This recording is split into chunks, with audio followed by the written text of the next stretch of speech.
Hi everyone, I'm Chelsea. And I'm Bianca. And welcome back to the Aspiring Ed PodSquad Podcast. And today we have a very exciting episode. We're joined by SeanSpiller, president of our union, and right now engaging in a campaign for the New Jersey gubernatorial race in November, coming up here in New Jersey. So don't forget June primary. Don't forget yes, June primary. absolutely. Don't get ahead of yourself, right? So we're so excited to have a conversation today, and we would just want to learn about you and your journey in education, your experience in the union, and then of course everything coming with the campaign coming up. Sure. So if you could just introduce sort of who you are and basically your journey into the field of education, why you chose to become an educator, and sort of how did everything start? Well, I am a high school science teacher, anatomy and physiology, biology.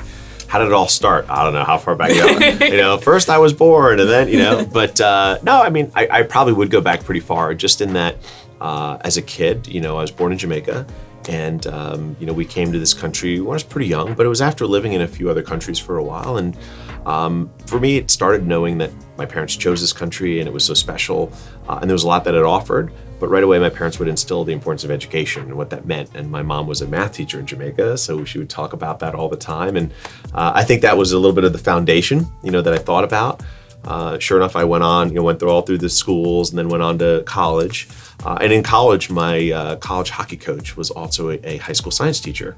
And I remember I'd always hear stories, we're at practice, we're doing this, and he'd always have some one-off comment about something that happened in class that day or one of his students did.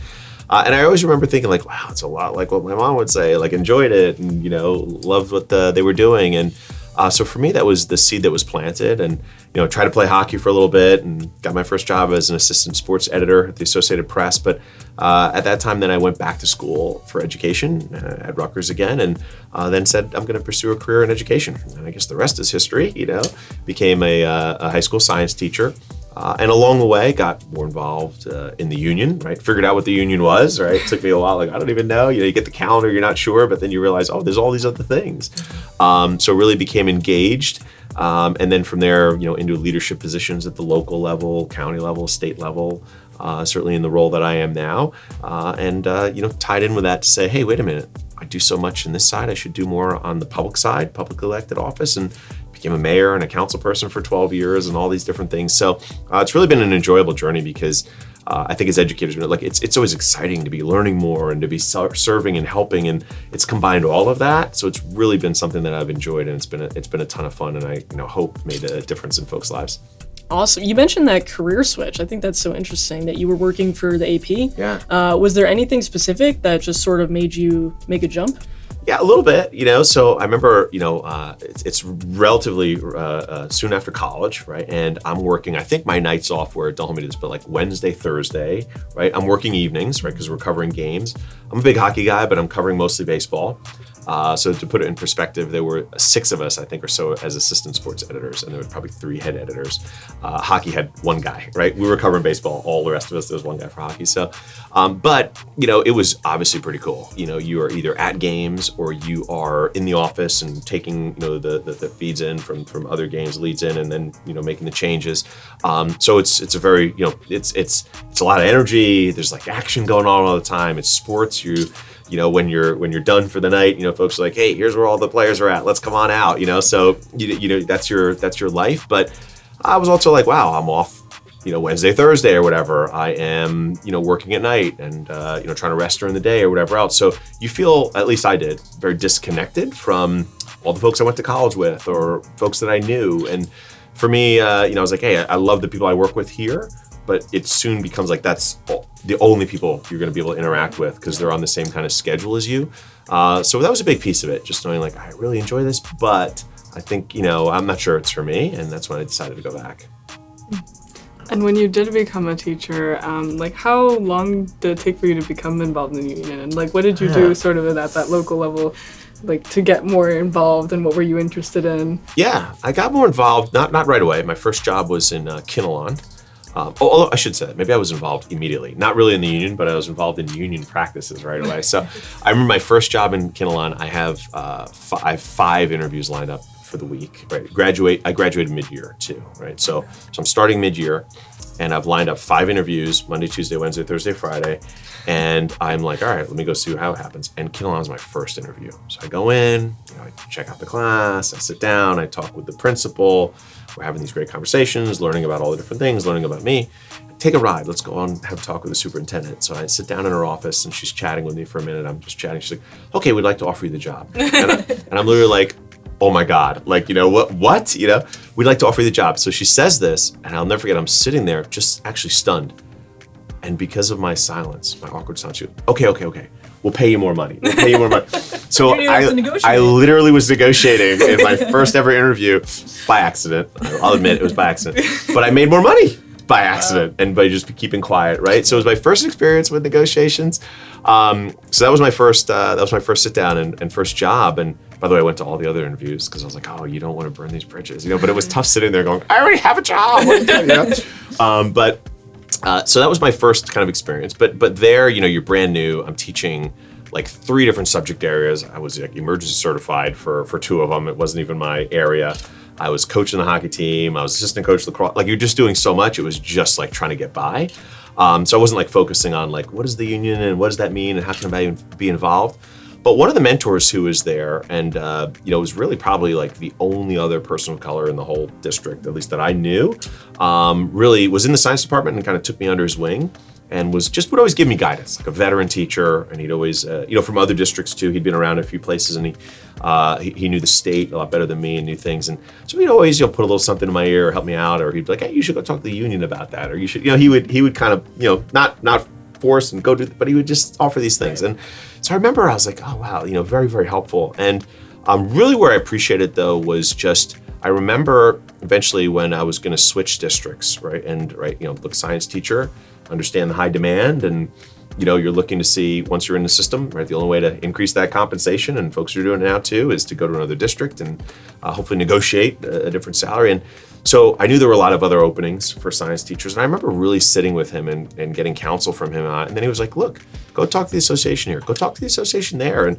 I really did. And they helped me with like, here's what salary guides look like. Here's what they're just giving a lot of information. And it really allowed me to be informed when I went and started doing some other interviews. One interview, because I knew where I wanted to, go and was hearing about. So it was very helpful there. And kind of when I got my second job, which was in Wayne, then, not that I felt that same kind of obligation, but I was much more like, oh, I kind of see what this is all about and how it can personally be helpful.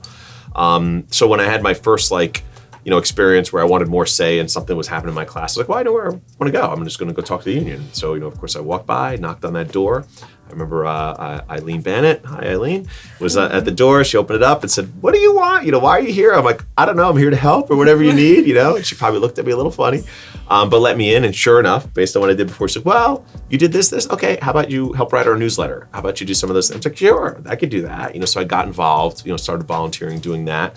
And then very quickly became more engaged, right? And before you know it, I was an officer. And maybe last thing I'll just say on this one, I remember becoming president. It was also quite rapid as well because, I was a vice president, officer, and one day Eileen comes to me and says, hey, Sean, I've talked to the other officers. We think you'd be a great president.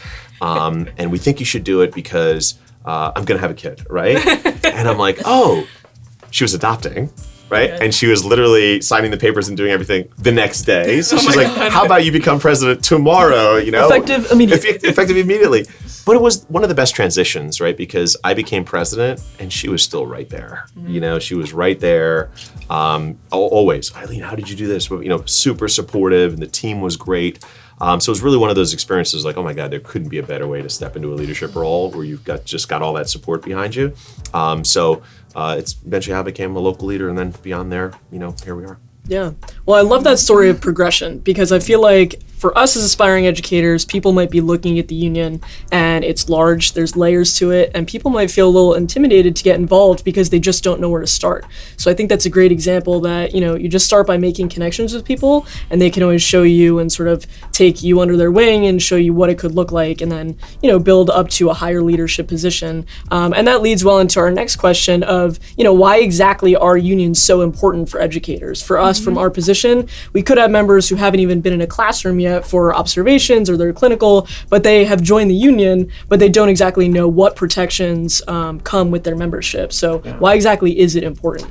Oh, well, there are so many protections and things like that. And by the way, you guys can chat about them just as well as I can or even better. But before even going into that, let me just say it this way. I know it's kind of a raw way, but it's about power. It's about power. I don't say that with any type of apology. It's not about any type of compromise on it. It's about power, right? And we all know that there are very powerful interests out there. And you know what? There's always differing power dynamics. There are folks who have more of it, and there are folks who have less of it. And those who have more of it oftentimes will utilize that or take advantage of that to take advantage of folks who have less.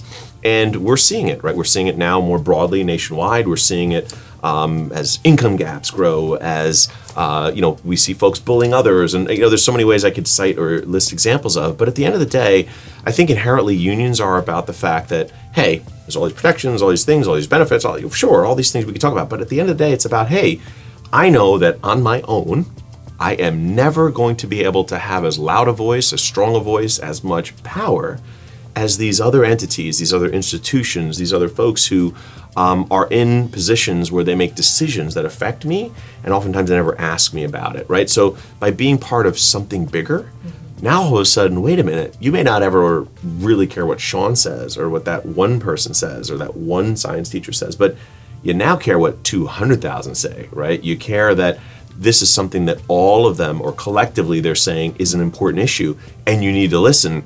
And guess what? Whoever that is in that position of power, you kind of have to listen, right? It doesn't mean that it just automatically becomes easy and things swing open and that just no, but it does mean we have a voice, and our voice has to be heard, and you're going to have to talk to us about these things, and we're going to be engaged in the process. And I think it's on so many levels. So whatever you want to talk about, what I love about the union is whatever it is that someone is interested in, the union is the way you can lean into your power to be more successful. So that might be work-related, right? Hey, I just want to know more. I want more support groups. I want professional development. Okay, through the union, you can get a lot of that, or you can be connected with that. But it might be totally outside of that. Hey, I'm really passionate about elections, or I'm really passionate about the food bank in my community, or I'm really passionate about helping kids tutoring after school, whatever the thing is. But through your union, you can connect with, out of those 200,000, other folks who also share that interest, that then allows you to be more successful in what you're trying to do, right? So I just really enjoy the fact that it is about that power. It's about that connectivity. It's about being able to raise your voice and be amplified in terms of your ability to effectuate change. And being part of a union is a key piece of that. I mean, I think this podcast is like an example that, like, Chelsea and I, we attend the same school, but in our classes, it's not like we have classes together, we're different years in school, but through NJAEA, we were able to meet, and, I was talking to our staff contact, we want to do a podcast. I announced it to the leadership team. Chelsea's like, can we do that together? And then here we are, doing that together. Yeah. So, and I'll add, not only does it connect folks, but it gives you some of the framework, right? Because you're like, hey, can we do a podcast? All right, well, collectively, we can all support that work. Right? And maybe get you some guys who might know what they're doing on the film side of things, right? Might know what they're doing in terms of setting things up, right? So it's about that collective action where we can put the pieces together, not only the folks, but the pieces, to make sure that we can, make sure you're heard, literally in this case. So I have another question for you, going off of like how aspiring educators, can feel more connected to the union. But what do you wish that you could see more in from the Aspiring Educators program? And we've been around for some time now, but how do you wish that our program could be more engaged, or what do you wish maybe like an individual aspiring educator could do to contribute more to the union? That's a hard question, right? Not a hard question, and like I could give you an answer real quick, right? And that I would love to see not just aspiring educators, but everybody more involved and engaged. I mean, I just think that makes us all stronger. I think we can have better outcomes. I think we can advocate for the things we care about more. So I'd love to see that, right? But I also look back and I say the same way you asked me, like one of my first questions, like, okay, if you had a conversation with brand new Sean, I'd be like, what are you talking about? I'm barely figuring out what hallway I'm walking down to get to my next class, right? So I understand some of those dynamics as well, right? So it's hard for me to say, like, what would you want? Well, I know what I'd want, but I don't know if it's a fair ask, right? So really, my ask would be for folks to just try to engage or be on that journey as soon as possible, and realize that, listen, no, there's never enough time for anything. You're never going to feel maybe you know enough in a certain space to do something, but just do it, right? Just become involved, just become engaged. It can be in a small way, it can be in a bigger way, it can grow. But just starting that process, I think, is very, very helpful. And then we're stronger because we're hearing another perspective. We're hearing from another person who is passionate about this work, another person who's chosen to serve, right? And that makes us stronger. And then, of course, the actions that they take and part of us collectively make us stronger. So just being engaged in any way possible. Okay, thank you. Hopefully all the aspiring educators listening to this. We're going to look for the enrollment numbers, the engagement numbers, the membership numbers right after this and see how it goes.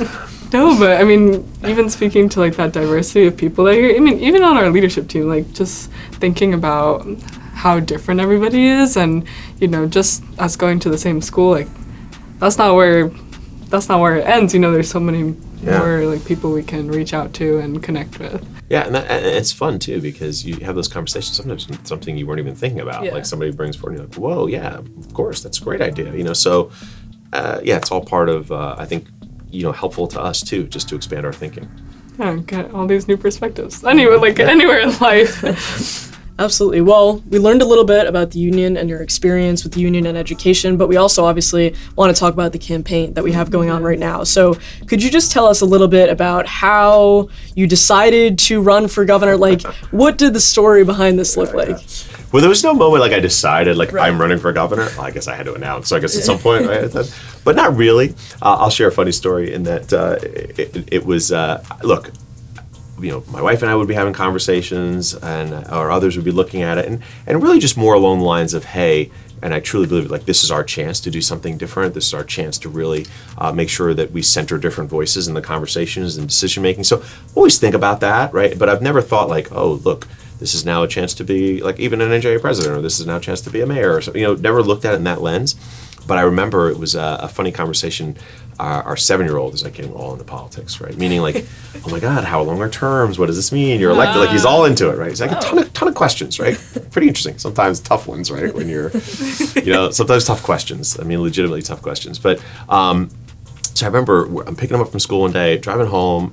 He's in the backseat, and all of a sudden he's like, "Hey, Dad." He's like, "Yeah." He's like, "Isn't it time to run for mayor again?" You know? And I'm like, "Oh yeah, Tyson." I'm like, "Yeah, it is." He's like, "Are you gonna do it?" I'm like, look at him grilling me like everyone else. You know? So I'm like, Tyson, I don't think so. I don't think that's good. Yeah, I see him. He's like, "Oh," you know? And I'm like, "Tyson," I'm like, "You shouldn't want Daddy to be mayor just so you can tell everyone at school," and do that, which is totally what he's thinking, his little brain, right? And I see it's like not really effective in terms of my conversation. And then he's like, "Well, what are you thinking about doing, Daddy?" I'm like, "Well, I'm looking at maybe governor." And he's like, well, what's a governor? And I'm like, well, I guess like governor's like mayor of the state. He's like, mayor of the state? He's like, you should definitely do it, right? You should do it. So of course, everything I said out the window. But it's funny, you get home, he runs up, opens the door, "Mommy, Daddy's running for governor," right? Mommy's like, "What? You know, when was this decided?" So there was no decision moment like that, but it was always just something like us looking at and seeing what we always do in this state, and obviously having not only a front row seat but a part in that, right? We all collectively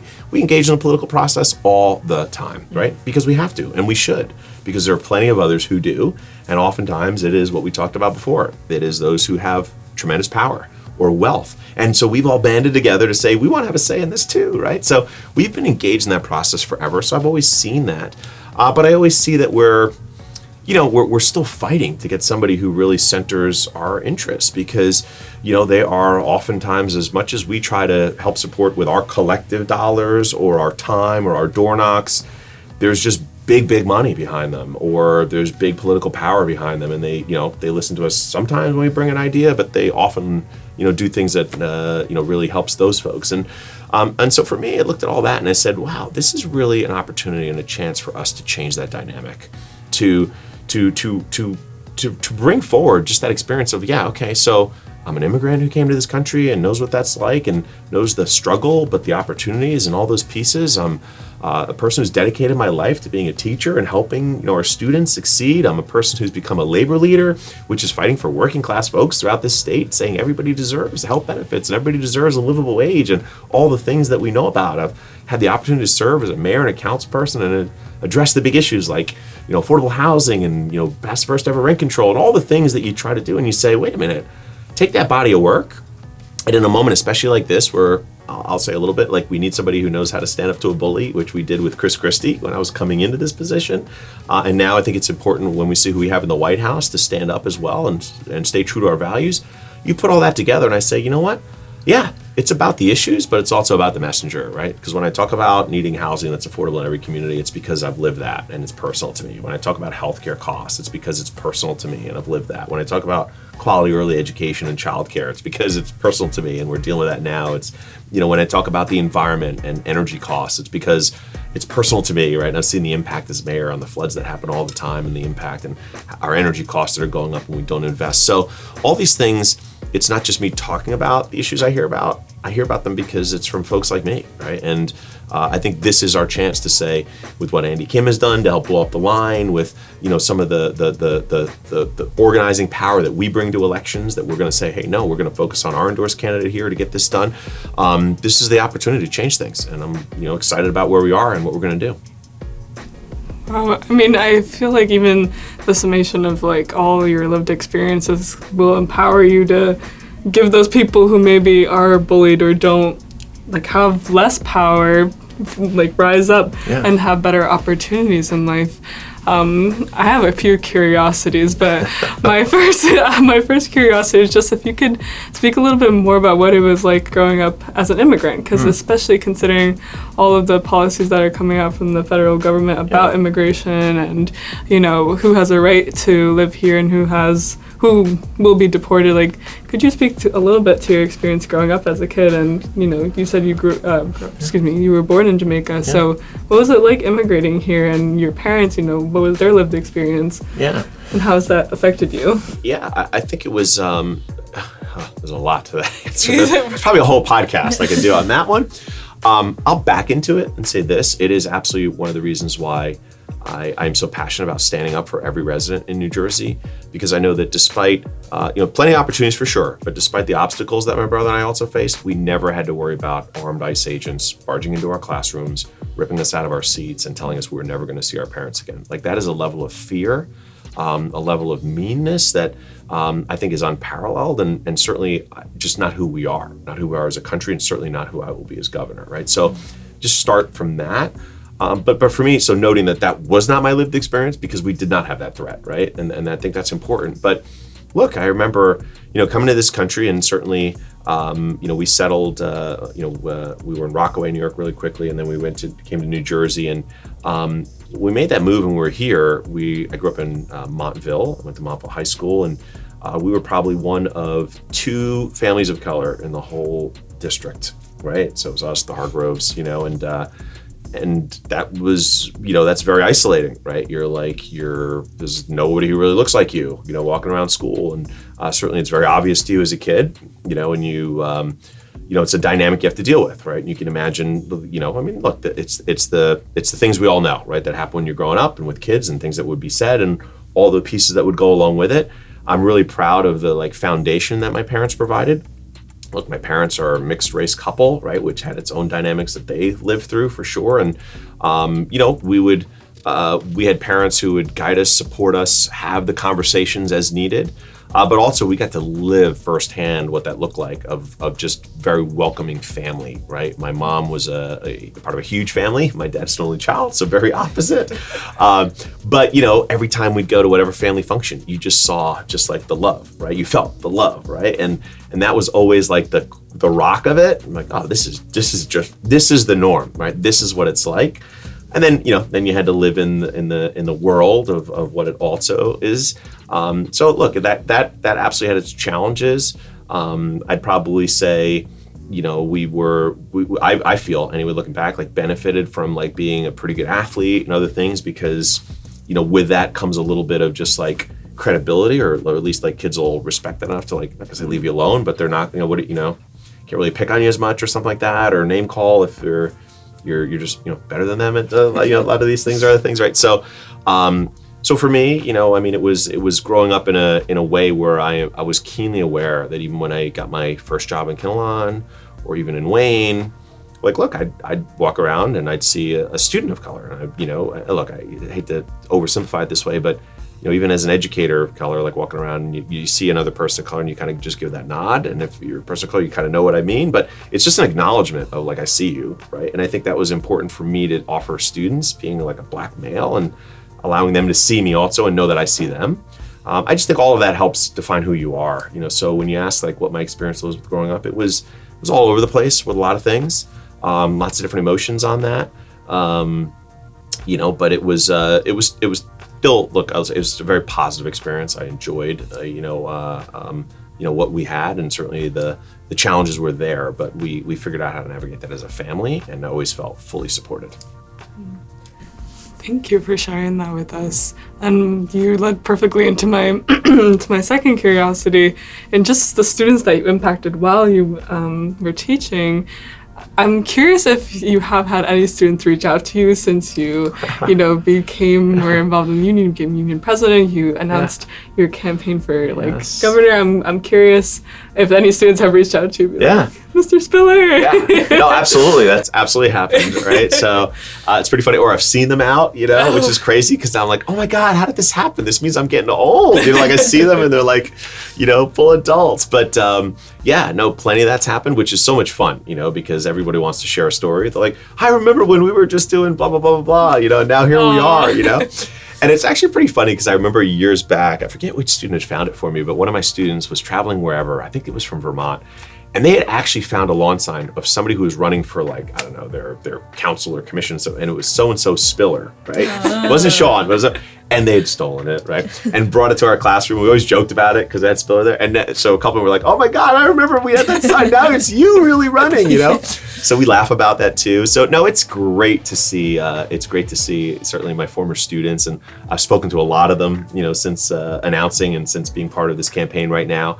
And it's just been great. Like it's just, beaming smiles, or if I see them, it's hugs, and it's enjoyable. And I'll say too, it just crosses, forget party affiliation or anything. The students are just pumped, just like, this is great, it's awesome. I'm like, oh, that's great, man. So it's a lot of fun. Yeah, like this is my teacher. Yeah, 100%. They're like, look at this. We're just recently at the Devils game, right? And got to be on the jumbotron for Educators Night. Yeah. And a bunch of my students were there, like, oh my God, we saw you up there. I can't believe it. And we know you're running. So it was cool. Wow, that must be such heartwarming moments when you see them, but also just to see the impact that you leave on kids. I wanted to ask you about that. Yeah, I think that's always special. It is. It is so special because you can look. You can. I mean, you'll say. You can think back and like, oh my God, I can remember the seat you were sitting in. I remember my seat, like where you were, and you that's where you're going back to, and you're like, oh, and here we are now. You're like an adult. You're showing me pictures of your ultrasound because you're about to have your first kid. I'm like, oh my God. So it's pretty cool. Wow, that's so special. They must be super proud. Kind of going back to the campaign a little bit, something that we want to obviously give aspiring educators in our audience is an opportunity to learn about sort of what sets you apart from other candidates. Obviously, people sort of know about the campaign, but I appreciated how you talked about how, a lot of these issues that you're dealing with are personal to you. You have an actual tie and a connection to them. So in addition to that piece, what does set you apart from other candidates? Yeah, look, I think you're hearing the issues that I'm talking about. It's about making sure New Jersey is affordable. In the context of how we stand up for every single resident in this state. So that's an important piece. But as I also said before, it is about the messenger and being somebody who's credible in this. And I think it's important to look at every single person who's running in their record and what they've done. Because when I talk about who I am and what I stand for, look at who's supporting this campaign, right? It's hardworking educators, it's middle-class folks, it's small dollar donors, it's all those things, right? Who are collectively, again, trying to use our collective power to make sure that we're fighting for the folks that we know we're a part of, right? The middle class and certainly working, those who are working and struggling even. So that's who I am and why I'm doing it. And I think, and I'll use this opportunity, it's an election, so I got to throw a little shade, but listen, you look at others, look where their money comes from, right? It's the usual, right? It's big money, it's Wall Street, it's the big developers, it's the education reformers who've, dismantled labor and their, organized labor in their communities or cities. And for me, no, you can't do that and have that be your thing, but then say you're coming here to fight for everybody, right? So for me, yeah, I'm talking about issues that some of them we'll be talking about too, but I would argue with the credibility of showing that this is who I am. Like, these are the things I've done. Let's take a look at what they've done, right, around these issues. And I think there's a real big distinction. So, look, the issues are important. Right? When I talk about housing, it is, yes, making sure, like someone like me, who my first house was a 2-family home. It took me 2 years to be able to buy it, right? I'm well aware you can't do that anymore because LLCs and corporate interests are buying all those up and raising the rents. It's personal to me, right? Again, I know it. I understand that a young me now could never do that. right? Which is why I want to have a period as governor where we, the people, have a first chance at buying that home, not getting outbid, not getting driven up on our mortgage, and getting into that first home. I understand the importance of rents, right? Passing the first ever rent control law in Montclair, but I also know as governor, I'd come in as partner and say, you're not going to leave it to developers to build 400 high-end luxury units and 20 affordable, and everybody be in an uproar that this is not in line with our community. As governor, I'm going to come in with dollars and say, no, we're going to build 50 units, 20 affordable, 20 workforce housing, because there's plenty of educators and others who can't qualify for affordable but can't ever afford to live there unless we have workforce housing. We're going to add senior housing or veteran housing or another component to that. We're going to get something much more in line, and we get more housing that's affordable in every one of our communities. I say that because we've also done that in Montclair, right? So there's just a credibility around any one of these issues, whether it's housing, whether it's support for labor, for sure, livable wages, healthcare. We've designed the healthcare plans that have saved billions of dollars, right? We've done that in this state, right? I've been a part of sitting at that table. I know how to get that done. That's what we need to do more broadly for every single resident in this state. No one else has done that, right? So it's credibility around that, right? When you talk about quality early education childcare, right? I've got the 4-year-old who, it's that $20,000, it's $19,000 statewide, is $20,000 in Montclair. It's $10,000 extra for early care and aftercare. That's unaffordable, right? So when I talk about bringing more people in to do that work, cutting through the red tape, changing the way folks are compensated, not a fee for attendance, but a fee for enrollment, so we can get more access and folks doing it. These issues are all personal to me. So it's about making a difference in lives for families, making a difference in lives for every single resident in this state. But you're talking to somebody who has lived this and has fought for people on these issues my whole career, as opposed to those who, are swooping in on this with other backing and other interests that we hope will do the right thing. And I say I'm running because I don't trust that they will. I trust that I will. And I think when you're in those decision-making spaces, you bring that personal perspective, so I think you're naturally just going to fight for those rights for people. It's just who you are, right? Look at it right now. You want to talk about some of the others? Okay, well, look at the labor strife this year. Well, I've been on the picket lines in their cities, right? Fighting with the workers against them when they weren't selling contracts and doing these things, right? So, no, it's just who I am, right? So you don't have to worry. I laugh sometimes. I'm sitting in interview space and whether it's a labor union or something. Do you support collective bargaining? I'm like, I do support collective bargaining. Do you support working class folks? I'm like, I do. It's so I get it. You got to ask everybody, but I get that they might be able to say yes also, but I just think there's an additional credibility in that. It's not just I'm just saying yes. It's what I've done. It's it's everything that I have been.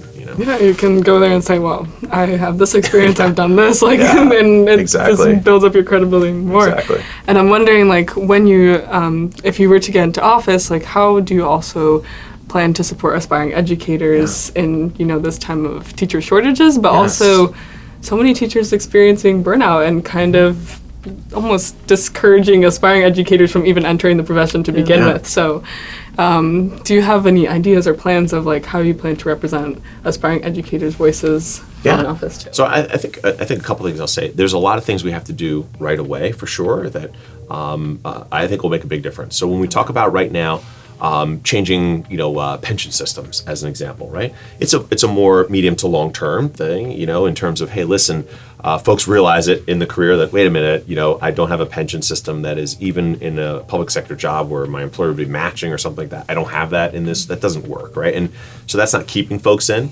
So we've got to change those pieces, and that's a longer term thing, and there's dollars associated with that, but it's an investment that we're paying for right now in property tax and other things if we don't do this. But those are some dollar amount things that we have to do. But there's also a ton of other things, and we fought for this right now, trying to eliminate a lot of the barriers to come into the profession, right? The different tests and the fees and the costs and the extra time, right? For that was doubled under Chris Christie. All of these things, I think, you can make changes to and make it a little bit easier to come in. Make sure our mentoring programs are more in line with what folks need, right? And support everybody coming in, especially as we try and diversify our education workforce, making sure that meets the needs of differing, cultural experiences and otherwise, right? There's a lot we can do, but the most important thing is respecting that autonomy when folks are coming in, right? Every educator I ever talked to is like, oh my God, what's the biggest challenge? Oh, I'm just overwhelmed with paperwork. I'm just inundated with stuff that I know is not helping me improve the outcome of my students, but I have to do this, this, and this. And it really is just a lack of respect in terms of our professional autonomy. You invest this time in us, right? We invest our careers doing this. have a little trust that we know what we're doing, right? You trust every other profession to do their thing, like trust that we know what we're doing. There's plenty of checks on these things to make sure it's happening, but then give us that freedom and flexibility to make learning fun for our students and for us, right? Give us that autonomy, and often there's no cost to doing that. It might even be cheaper to do that. So all of these things are part of it, but the most important thing in all of this that I've always learned and always been frustrated by is the most important thing is to ask you, right? To ask folks, what would you like to see, right? Because as much as I want to talk about whatever I want to talk about, it has been a while before I've been a recently new educator, right? So it's talking with folks to say, what are you seeing? What are the challenges? What would make it better? What would make it easier? There's nothing worse than someone who's in these positions when they don't talk to the folks that it's impacting or affecting. And when you do, you have those conversations, you can make effective change that's going to improve things. And I think attract more folks, keep more folks, and make it easier, and people have a more positive experience. And how would you hope to have those conversations or like reach those folks in college prep programs who, like we talked about before, you know, we have so many things going on, but you know, what does that look like, or what do you envision? Yeah, well, one of the beauties, right, and I think those in management who truly recognize this as such a strong asset, one of the beauties of labor unions or associations is there's natural structure for you to tap into to have those conversations, right? Because we all know you're never going to be able to talk to like everybody in anything that you talk about, right? That you want to, but if there's some structure to it, I can rely on the fact that, hey, wait a minute, you have an idea of what you're hearing from a collectively large group of folks who are you're helping to compile information and data that you can then speak to me with credibility about, hey, here's broadly what we're hearing, right? And that allows me or anyone in management who chooses to take advantage of that to say, hey, now I get a perspective that I probably wouldn't be able to get on my own because I just wouldn't even know who to talk to or where to go or have the time to do all that work. But I can do it through the organization that has already been built, that structure that's been built. So when you ask how to do that, it's engaging with labor, it's engaging with unions, it's engaging with you to say, hey, what are the things you are hearing collectively, and how can we incorporate those pieces into policy, good policy?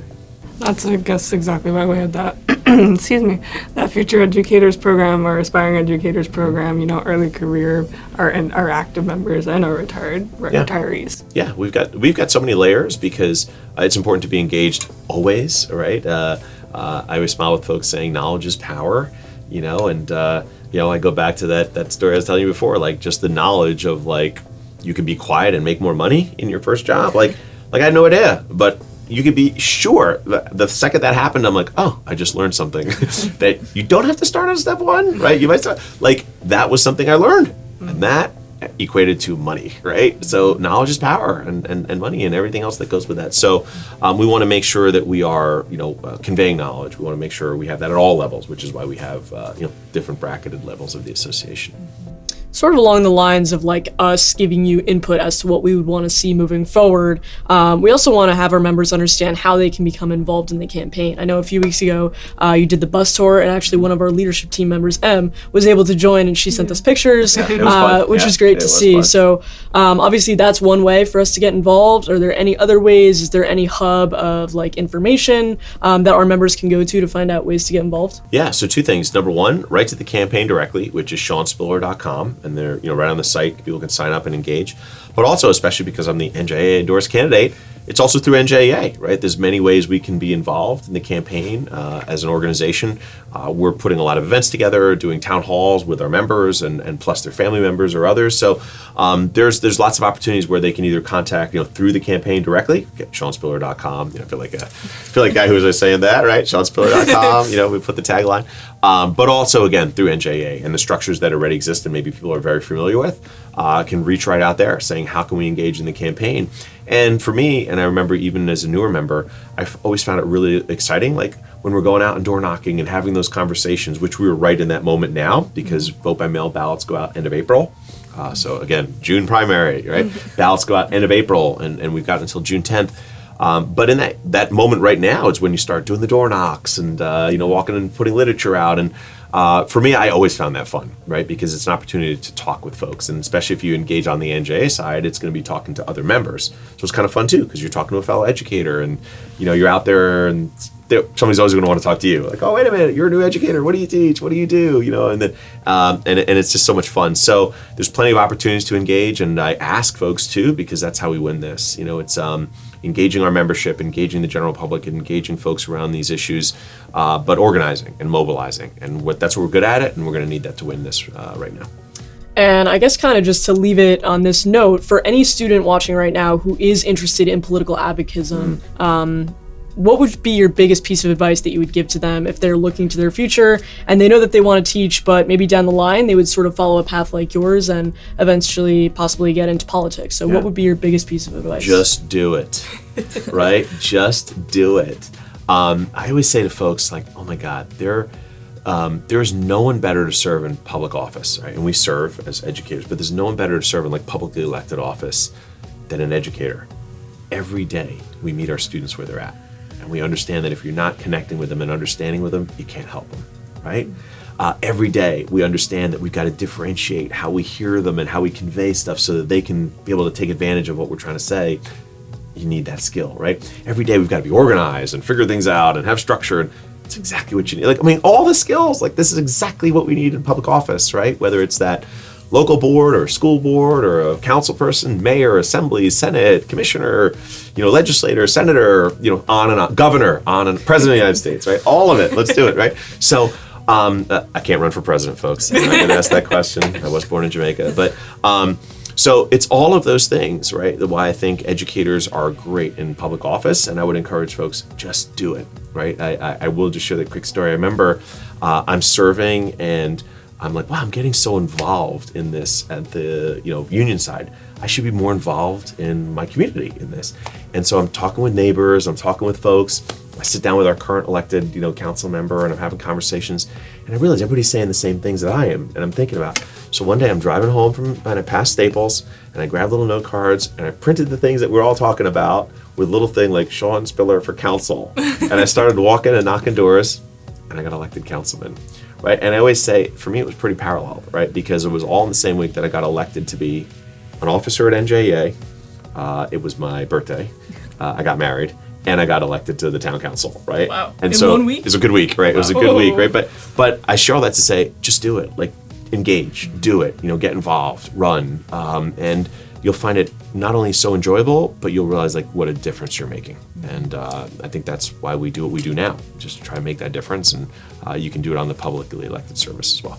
Yeah, so not to be, scared of, feeling out of place or feeling like you can't do something, or like imposter syndrome, just reaching out to people, maybe like their past educator and saying, hey, like, this is what I'm thinking, what do you think about this? Or just talk to people. You know what? And remember, you're never asking for permission, right? Like I remember sitting with a councilman at the time.